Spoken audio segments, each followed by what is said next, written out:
오늘은 하나님의 의도에 맞는 삶이라는 제목으로 여러분에게 하나님의 말씀을 전하도록 하겠습니다. 우리는 지난 시간에 하나님을 섬긴다는 미가 집안에서 무슨 일이 일어났는지 살펴보았습니다. 과연 하나님을 섬기는 게 맞는지 의심이 갈 정도로 미가의 어머니와 미가는 잘못된 신앙을 갖고 있었습니다. 그 사건을 짧게 언급하자면 미가의 어머니는 은 1100을 잃어버렸다가 저주하고 낙담을 퍼부어댔습니다. 그러자 그 저주를 들은 아들 미가가 저주를 받을까 싶어서 실토하고 훔친 돈을 도로 돌려주었습니다.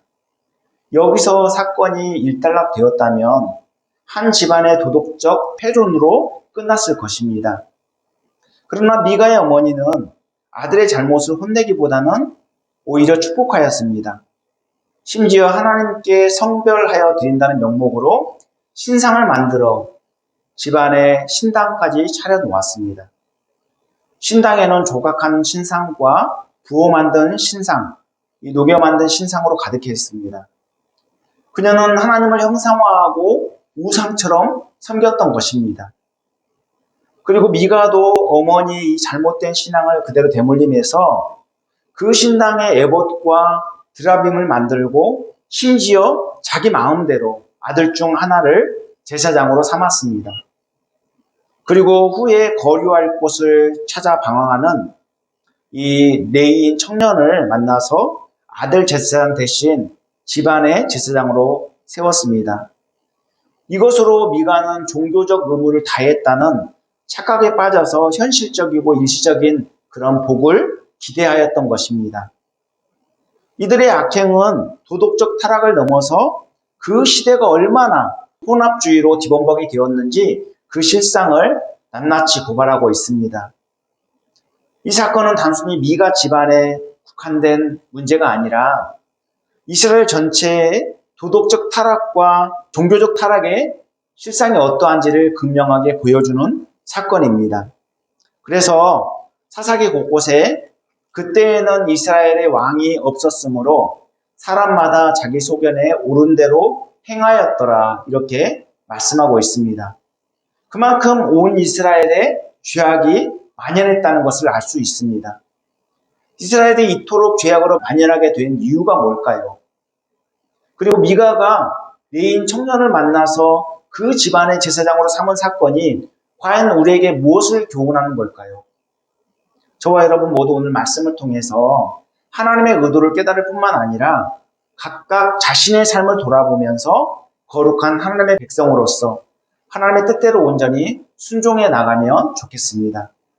먼저 본문 7절에 보면 유다 가족에 속한 유다 베들레헴에 한 청년이 있었으니 그는 레위인으로서 거기서 거류하였더라 이렇게 말씀하고 있습니다. 그러니까 이 레위인 청년은 레위 지파 후손이지만 유다 지파 지역인 베들레헴에서 유다 지파 사람들과 함께 섞여 살고 있었던 것입니다. 이 청년이 레위인이지만 베들레헴에 살게 된 배경은 생계와 깊이 관련되어 있습니다. 그래서 하나님께서 지정해 주신 48개의 성읍에 거주하지 못하고 베들레헴까지 오게 된 것입니다. 하나님께서는 레위인들에게 별도의 땅을 분배해 주지 않으시고 대신 이스라엘 전역에 흩어져서 영적 지도자로 살도록 48개 성읍과 목초지를 지정해 주셨습니다. 그런데 베들레헴은 레위인이 살도록 지정해 주신 성읍과 목초지가 아니었습니다. 그렇다면 왜 이 레위인은 유다 베들레헴에 살게 된 것일까요? 성막 봉사자의 수는 제한되어 있는데 레위인의 숫자는 늘어나다 보니까 스스로 생계를 해결해야만 했기 때문에 그렇습니다. 당시 레위인들에게는 엄청난 특권과 명예가 주어졌죠. 그들은 영적 리더로서 말씀을 가르칠 뿐만 아니라 성소에서 제사를 주관하고 진리하는 역할을 감당했습니다. 뿐만 아니라 성막 봉사에 수종들었습니다. 이런 이유로 그들의 생계는 다른 지파 백성들이 그 생계를 지원하고 책임져야만 했던 것이죠. 레위인들은 백성들이 제사를 드리기 위해 가져오는 재물의 일부를 먹고 살았습니다. 이것이 그들에게 주어진 특권이었습니다. 그런데 세월이 흐르면서 레위인들의 숫자가 늘어나는 데 비해서 말씀 사역과 성박 봉사자의 인원은 제한되었습니다. 그러다 보니 많은 레위인들이 스스로 생계를 해결하기 위해서 다른 일을 찾아야만 했던 것입니다. 그렇게 레위인으로서 본연의 임무를 수행하지 못하고 평범한 농부로 살았던 대표적인 성경 인물이 누구냐면 바로 엘가나입니다. 엘가나는 사무엘 선지자의 아버지로 잘 알려져 있습니다. 그는 에브라임 산지 라마다임 소빔에 살았습니다. 레이지파 고핫의 자손인데 에브라임 지역에 살고 있었던 것입니다. 아버지 여로암, 그리고 위로 엘리후, 그리고 도후, 숲으로 거슬러 올라가다 보면 조상 가운데 누군가가 농부로 생계를 전환하면서 그곳에 눌러 앉게 되었음을 알 수 있습니다. 오늘 본문에 등장하는 레위인 청년도 마찬가지로 생계를 해결하기 위해서 한 곳에 정착하지 못하고 계속 떠돌아다니고 있는 것입니다. 그가 살았던 베들레헴도 레위인들에게 지정된 이 48개 성읍에 포함되어 있지 않기 때문에 분명 본래 고향은 아닙니다. 조상적부터 어느 누군가에 의해서 생계로 전환하면서 그곳에 눌러 앉게 된 것이죠. 레위인의 숫자가 늘어난 것은 분명 백성들의 숫자가 늘어났다는 것을 의미합니다. 그러니까 레위인의 숫자가 늘었어도 백성들은 얼마든지 레위인의 생계를 감당할 수 있었던 것이죠. 그러나 백성들은 하나님을 멀리하다 보니 레위인들의 생계를 책임지지 않았습니다. 만약 백성들이 레위인들의 생계를 힘껏 지원했다면 레위인들은 생계를 해결하기 위해서 떠돌아다닐 이유가 없었을 것입니다. 이스라엘 백성들이 레위인을 홀대하는 것은 곧 하나님을 무시하는 일입니다. 그리고 하나님의 명령을 외면했다는 그런 증거입니다. 하나님께서는 신명기 12장 19절에 내 땅에 거주하는 동안에 레위인을 버리지 말라고 명령하셨습니다. 그런데도 그들은 하나님을 무시하고 또 하나님의 명령까지도 외면했던 것이죠. 그러다 보니 레위인을 홀대하게 된 것입니다. 백성들이 이 레위인을 홀대한 결과 이 레위인 청년도 생계를 해결할 곳을 찾아 헤매게 된 것입니다. 그래서 한 곳에 정착하지 못하고 이리저리 방황하게 되는 것이죠. 우리 본문 8절 9절을 함께 읽어볼까요? 시작. 그 사람이 거주할 곳을 찾고자 하여 그 성읍 유다 베들레헴을 떠나 가다가 에브라임 산지로 가서 미가의 집에 이르매 미가가 그에게 묻되 너는 어디서부터 오느냐 하니 그가 이르되 나는 유다 베들레헴의 레위인으로서 거류할 곳을 찾으러 가노라 하는지라. 아멘. 이처럼 레위인들이 자신들의 사명을 잘 감당하지 못하다 보니까 백성들에게 홀대를 받고 자손 대대로 생계를 위해 떠돌아다녀야만 했던 것입니다. 이 얼마나 안타까운 일입니까? 이스라엘이 이 지경이 된 책임은 우선적으로 영적 리더인 레위인에게 있습니다. 그러니까 자업자득인 셈이죠. 사사시대의 영적 암흑기는 영적 리더인 레위인들의 타락에서 비롯되었다고 할 수 있습니다. 그런 의미에서 영적 리더의 책임이 얼마나 큰지 통감할 수 있습니다. 영적 리더의 영향력이 상대적으로 크기 때문에 리더가 어떻게 하느냐에 따라 그 파급력은 엄청나다고 할 수 있습니다. 그만큼 리더의 역할과 위치가 대단히 중요하다는 말씀입니다.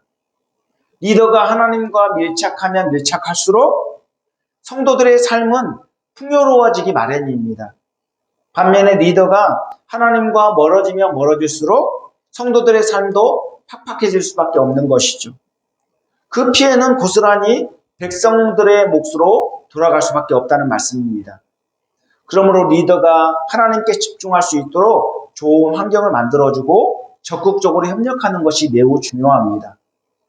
물론 하나님께 집중하는 것은 개인의 문제이고 개인의 의지에 달려있긴 하지만 서로 마음을 모을 때 또 협력할 때 시너지 효과를 발휘할 수 있는 것입니다.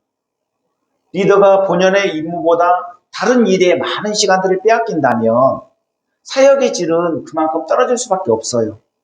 말씀을 연구하고 가르치고 기도하고 전도, 신방, 또 구제 봉사까지 모든 일을 다 도맡아서 한다면 물론 폭넓은 사역은 가능합니다. 하지만 사역의 질은 그만큼 현저히 떨어질 수밖에 없는 것이죠. 모든 일에 절대 시간이 필요하고 육체적 한계에 봉착하기 때문입니다. 그렇게 되면 금방 번아웃되고 말겠죠. 그래서 성도들이 늘어갈수록 각 분야에 책임자를 세워서 분담하는 지혜가 필요합니다. 우리 교회도 지금은 성도가 많지 않아서 제가 겸직하면서 모든 일을 총괄하고 있지만 성도들이 많아지면 목회에만 올인해도 아마 시간이 부족하게 될 것입니다. 그리고 각각 역할 분담을 잘해서 모든 일을 효율적으로 진행하는 것이 좋습니다. 그렇게 할 때 목회자는 말씀 사역과 기도 생활에 더 힘쓸 수 있고 서로 좋은 관계를 유지할 뿐만 아니라 성도들은 더 풍성한 혜택을 누리게 될 것입니다. 저는 어떤 목사님이 이렇게 하소연하는 것을 들었습니다. 목회자가 하나님과 바른 관계를 유지하며 목회를 충실히 한다면 성도들은 순한 양처럼 잘 따르지만 사명을 소홀히 하고 그리고 자기의 본연의 역할을 충실히 감당하지 못하면 성도들은 사나워지고 그리고 권위가 서지 않을 뿐만 아니라 잘 따라주지 않는다는 그런 말씀을 하는 것을 들었습니다. 이처럼 좋은 목양 관계는 일방적으로 되지 않아요. 각각 맡은 위치에서 자신의 역할을 충실히 수행하며 상호작용이 잘 이루어질 때 가능한 것입니다. 사사시대에 영적 암흑기가 도래하게 된 원인이 무엇일까요? 그 원인은 하나님을 멀리할 뿐만 아니라 말씀을 듣고도 순종하지 않았기 때문입니다. 영적 리더인 레위인들이 타락하였고 그로 인해 백성들이 하나님을 멀리하고 하나님의 말씀에 순종하지 않기 때문에 이 영적 암흑기가 도래하게 된 것입니다. 하나님께서 사사기 2장 2절 3절에 뭐라고 말씀하시냐면 너희는 이 땅의 주민과 언약을 맺지 말며 그들의 제단들을 헐라하였거늘 너희가 내 목소리를 듣지 아니하였으니 어찌하여 그리하였느냐. 그러므로 내가 또 말하기를 내가 그들을 너희 앞에서 쫓아내지 아니하리니 그들이 너희 옆구리에 가시가 될 것이며 그들의 신들이 너희에게 올무가 되리라 하였노라. 이렇게 하나님께서 여호와의 사자를 통해서 복임해서 이 말씀을 하셨습니다. 이에 백성들이 소리를 높여 울었다고 해서 그곳 이름을 복임이라 했습니다. 하나님께서는 분명히 가나안 족속과 결혼하지 말라 이렇게 명령하셨습니다. 그런데도 그들은 하나님의 명령을 어기고 그들과 결혼할 뿐만 아니라 이방 풍습을 따르고 그들이 섬기는 이방신도 섬겼습니다. 그래서 이 미가의 어머니와 미가는 그 영향으로 자연스럽게 하나님을 마치 이방신 섬기듯 그렇게 섬기고 있는 것입니다. 약속의 땅 가나안이라고 해서 무주공산 상태로 그렇게 주신 것이 아닙니다. 싸워서 쟁취하라고 그렇게 약속하시고 그 땅을 주신 것입니다. 하나님의 약속을 믿고 가나안 적들을 물리치고 취하면 되는데 많은 지파들이 적을 몰아내지 못하고 그들과 함께 섞여 살았습니다. 그래서 하나님의 약속을 믿고 힘써 싸운 지파는 승리해서 그 땅을 차지하고 가나안 적들을 몰아냈지만 그렇지 못한 지파는 가나안 적들의 그 기세에 눌려서 그들과 함께 어울려 살면서 그들의 풍습에 젖어버리게 된 것입니다. 우리 영적 싸움도 마찬가지입니다. 하나님께서 승리를 약속하셨기 때문에 하나님의 약속만 믿고 힘써 싸우면 약속하신 복을 받아 누릴 수 있습니다. 그러나 하나님을 의심하고 세상과 적당히 타협하며 살아가게 되면 세상을 정복하고 다스리는 것이 아니라 오히려 세상이 우리의 가시가 되고 올무가 된다는 말씀입니다. 왜 미가 집안의 이야기를 하다가 갑자기 유다 베들레헴 출신의 레인 청년을 소개하는 걸까요? 이 레인 청년이 미가 집안의 제사장이 되기 때문입니다.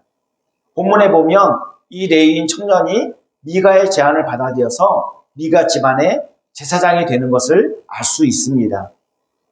레인 청년은 생계를 해결하기 위해서 거류할 곳을 찾아 떠돌아다니다가 에브라임 산지 이 미가의 집에 찾아오게 된 것입니다.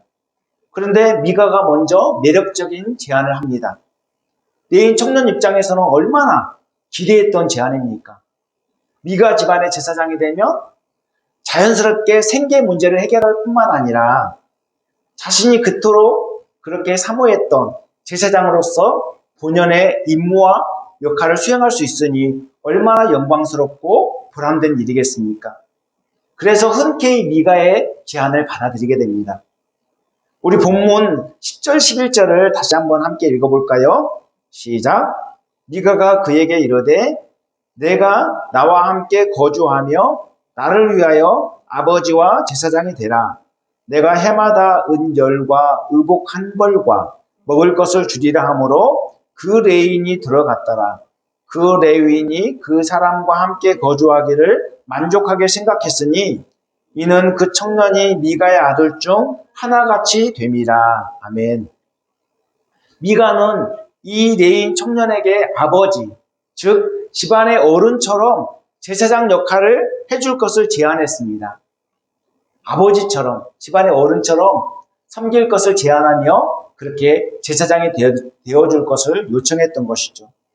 그러나 이 레인 청년은 그 집에 거주하면서 미가의 아들 가운데 하나처럼 여겨졌다고 그렇게 성경은 기록하고 있습니다.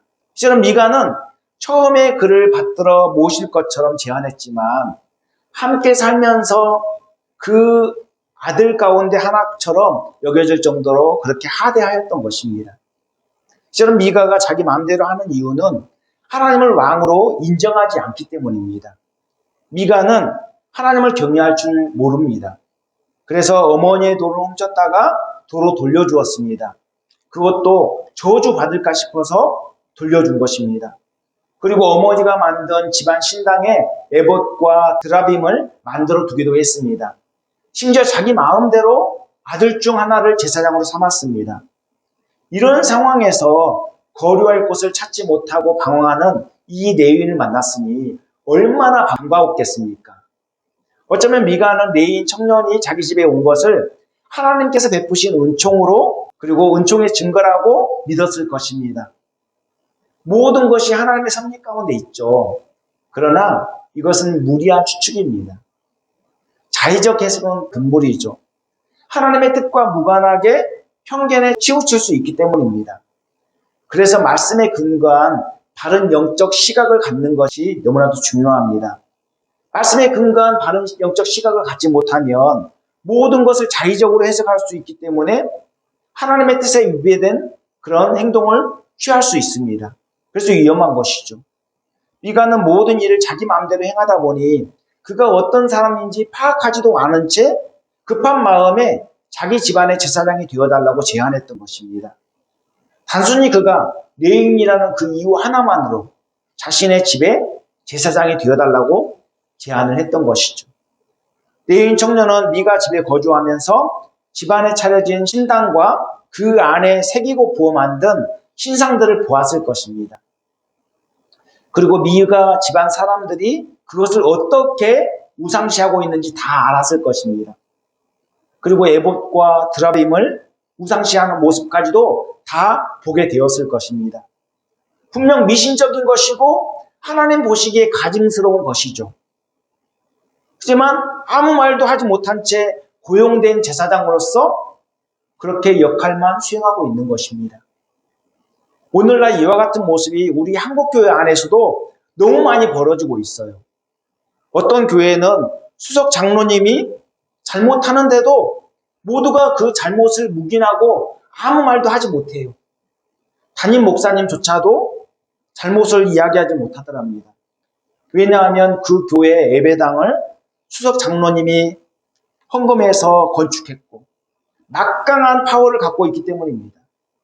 담임 목사님은 아무런 힘이 없어요. 그래서 목사님이 조금만 바른 소리를 하면 당장 짐 싸서 나가야 됐고 다른 목사님이 부임하는 일들이 계속해서 되풀이되었습니다. 그래서 결국 노예에서 그 장로님을 치리해서 내보냈다고 합니다. 또 어떤 교회는 개척한 목사님이 은퇴하자 장로님들이 교회를 좌지우지하는 경우가 있습니다.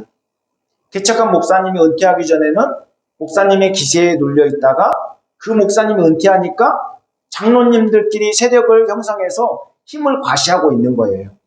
그래서 후임 목사님은 장로님들의 눈치를 보며 목회를 할 수밖에 없는 그러한 상황이 계속 전개되고 있는 것입니다. 이 모습이 사사시대 미가 집안에 일어난 사건과 별반 다를 바가 없어요. 하나님 보시기에 잘못을 행하면서도 자신들의 이익을 위해서 밀월 관계를 유지하고 있는 것입니다. 그러니까 서로 잘못하고 있는 것이죠. 미가 집안에 벌어지는 미신적인 우상 숭배도 문제지만 그 충격적인 모습을 보면서도 생계를 위해서 아무 말도 하지 못하는 내인의 그 자세도 문제입니다. 미가는 내인을 집안의 제사장으로 삼은 것에 대해 대단한 자부심으로 여겼습니다.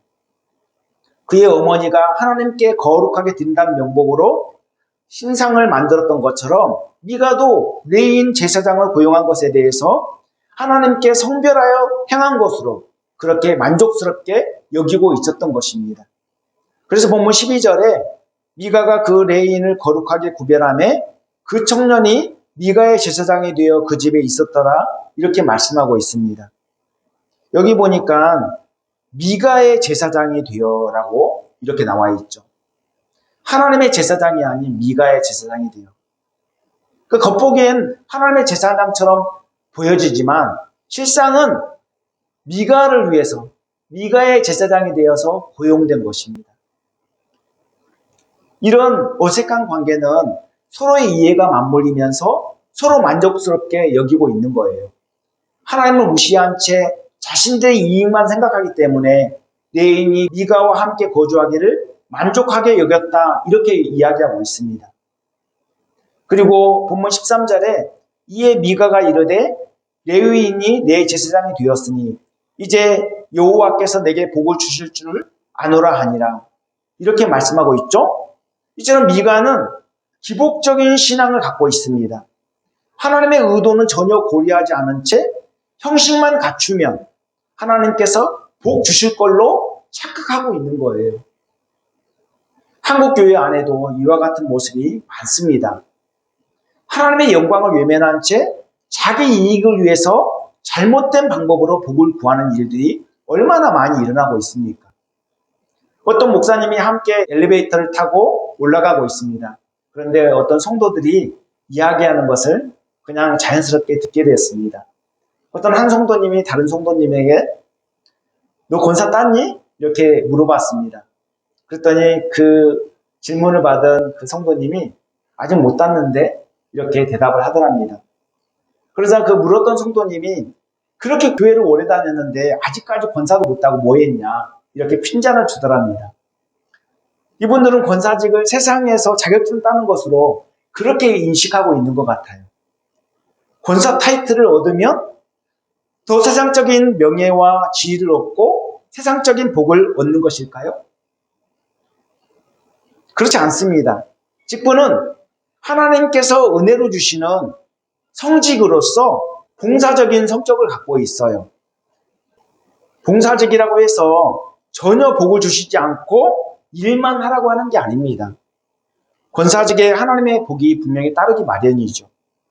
그러나 그 직분의 책임과 의무가 따르는데도 기복적인 것에만 관심이 있다는 게 문제입니다. 중요한 것은 무엇을 하든 하나님의 뜻대로 바로 행하는 것이 중요합니다. 시간이 오래 걸려도 바르게 행하는 것이 중요하다는 말씀입니다. 아무리 훌륭한 성과를 냈다 하더라도 바른 중심에서 행한 것이 아니면 하나님의 뜻을 거스르게 되는 것이죠. 신할평지에 많은 사람들이 모여서 우리 이름을 내고 흩어짐을 면하자 이렇게 하면서 싸운 것이 뭡니까? 바벨탑입니다. 이는 하나님의 진노를 사는 것이기 때문에 하나님께서 언어를 혼잡케 하심으로써 그들을 흩어버리셨습니다. 이처럼 하나님께 코드를 맞추지 않으면 하나님의 심판거리만 장만하게 될 것입니다. 아무리 공을 들이고 높은 탑을 쌓으면 뭐하겠습니까? 하나님의 뜻과 무관한 것이라면 공을 들인 만큼 또 탑을 쌓은 만큼 하나님과 거리만 멀어질 뿐입니다. 그래서 무슨 일을 하든지 하나님의 의도에 맞게 행하는 것이 중요해요. 그러기 위해서 우리는 늘 무슨 일을 하기 전에 하나님께 여쭈어 봐야 합니다. 그리고 하나님의 말씀에 충실한 삶을 살 뿐만 아니라 성령의 인도하심을 따라가야 합니다. 저와 여러분 모두 하나님의 의도에 맞는 삶을 살아감으로써 하나님께 칭찬을 받는 성도들이 다 되었으면 좋겠습니다. 이제 말씀 마치려고 합니다. 이스라엘 백성들은 계속해서 불순종, 심판, 회개, 구원이라는 악순환을 반복하면서 점점 죄악의 수렁으로 빠져들었습니다. 그래서 미가가 살았던 시대에는 온통 죄악이 만연하여 죄의식도 없고 하나님의 뜻과 무관하게 자기 소견에 옳은 대로 행하는 모습을 쉽게 목격할 수 있습니다. 사사시대의 영적 암흑기가 도래한 이유는 지도자와 백성들이 하나같이 하나님의 말씀을 소홀히 여겼기 때문입니다. 레위인들이 말씀 사역을 소홀히 하고 백성들도 말씀을 멀리할 뿐만 아니라 말씀대로 살려고 하지 않았기 때문에 이런 영적 암흑기가 오게 된 것입니다. 이처럼 미가도 하나님의 말씀을 멀리한 결과 하나님의 뜻을 거스려 단순히 복받기 위해서 잘못된 열심을 보였던 것입니다. 교회 출석 잘하고 헌금 많이 하고 열심히 헌신하고 봉사하면 복받는다고 해서 기복주의에 치우쳐 신앙생활을 하게 된다면 아마도 미가처럼 이렇게 불행한 삶을 살게 될 것입니다. 하나님께서 주시는 복의 개념은 세상적인 복의 개념이 아니라 이런 차원이 아니라 영적인 차원의 복입니다. 하늘의 신령한 복과 땅의 기름진 복으로 하나님께서 우리에게 채워주실 것인데 우선적인 것이 하늘의 신령한 복이에요. 먼저 그의 나라와 그의 의를 구하라. 그리하면 이 모든 것을 너희에게 더하시리라. 하나님 나라와 하나님의 의를 구하게 되면 보너스로 세상적인 복은 따라오게 되는 것이지 그게 주가 아니라는 말씀입니다. 그래서 예수 믿고 하나님의 자녀가 되면 그 은혜에 감사하며 하나님의 법을 따라 순종할 뿐만 아니라 하나님의 영광을 위해 충성하고 헌신하게 되는 것입니다. 미가처럼 형식만 갖추었다고 해서 하나님의 명령에 순종했다고 착각해서는 안 돼요.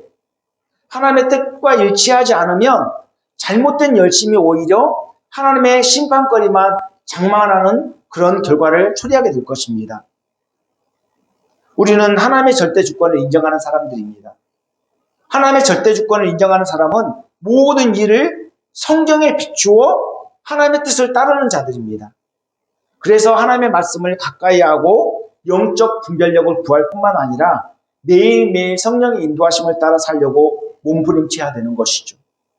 형식적이고 겉으로 표현되는 것이 중요한 것이 아니라 바른 중심으로 행하는 것이 중요합니다. 하나님은 마음의 중심을 보시는 분이십니다. 여러분 혹시 이 정도면 괜찮겠지 하면서 혹시 자만하고 있지는 않습니까? 또한 하나님의 뜻을 거스르면서도 자신의 행위를 정당화시키려고 하지는 않습니까? 하나님께서는 말씀을 통해 신앙생활의 원리를 바르게 제시해 주셨습니다. 그러므로 하나님의 말씀을 바로 알고 행하는 것이 무엇보다도 중요합니다. 우리가 복을 받은 자로서 하나님께 온전히 영광을 돌려드리기 위해서는 하나님의 의도에 맞는 삶을 살아야 합니다. 하나님의 뜻과 의도는 성경에 다 기록되어 있습니다.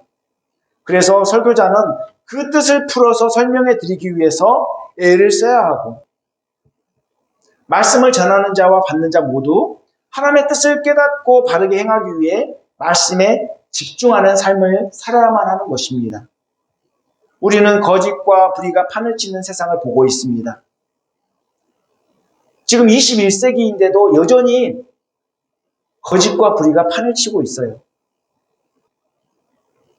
이렇게 거짓을 진실처럼 이야기하고 온갖 음해와 흑색 선전이 난무하며 진실이 뭔지 분간하기 어려운 시대를 살고 있습니다. 이때 우리는 말씀에 집중해야 되겠죠. 말씀을 보면 아무리 혼탁한 세상이라 할지라도 길이 보이고 하나님의 의도가 분명히 보입니다.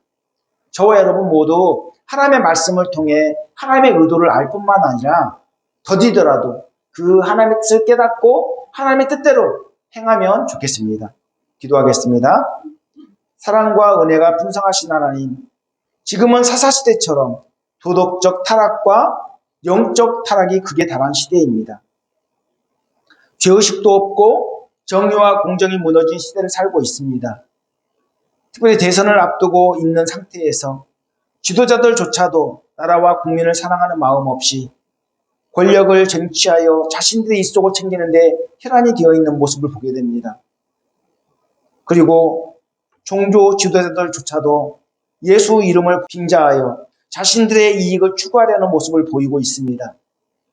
그리고 예수 믿는 신자들조차도 하나님과 세상에 적당히 양다리 걸치며 현실적인 이익에 몰두하는 경향을 보이고 있습니다. 이처럼 사사시대와 다를 바 없이 하나님을 외면한 채 자기 속에는 옳은 대로 행하려는 악하고 음란한 세대에 정말 우리로 하여금 세속에 물들지 않고 끝까지 신앙을 온전히 지킬 수 있도록 인도하여 주시옵소서. 아무리 도덕적으로 타락하고 영적으로 어두운 시대라 할지라도 오직 하나님을 왕으로 인정하며 하나님의 통치를 따라 순종할 수 있도록 우리를 이끌어 주시옵소서. 그래서 신실한 하나님의 백성으로서 하나님께 잘했다, 착하고 충성된 종이라고 칭찬받을 수 있는 그런 하나님의 자녀들 다 될 수 있도록 인도하여 주시옵소서. 이 모든 말씀을 예수님 이름 받들어 기도합니다. 아멘.